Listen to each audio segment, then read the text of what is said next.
va prendre 1 minute pour comprendre comment déterminer la taille d'un échantillon avec un intervalle de confiance de P. C'est parti! La fréquence d'un caractère dans un échantillon nous permet d'estimer la proportion théorique de ce caractère sur une population plus large. Plus l'échantillon est grand, plus l'estimation qu'on va faire de P à partir de la fréquence qu'on va observer sera précise. Ici, on fait un sondage pour connaître la proportion P de personnes qui boivent du café au petit déjeuner. Quelle doit être la taille minimale de l'échantillon pour que l'intervalle de confiance de cette proportion P, au niveau de confiance 95%, nous donne une estimation de P à 2% près.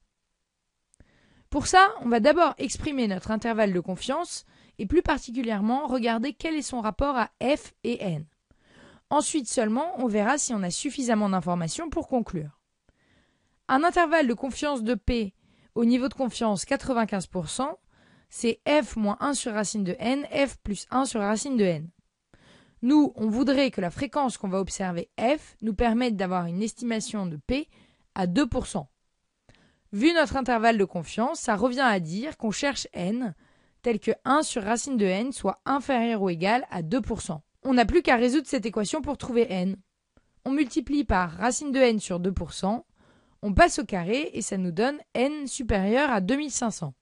Pour que la fréquence qu'on observe nous donne une estimation de P à 2% près, il faut prendre un échantillon d'au moins 2500 personnes.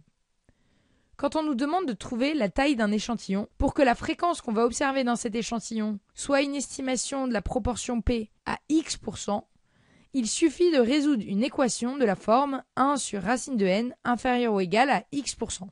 Si cette vidéo t'a aidé, rejoins-nous sur 1minutepourcomprendre.org ou notre page Facebook.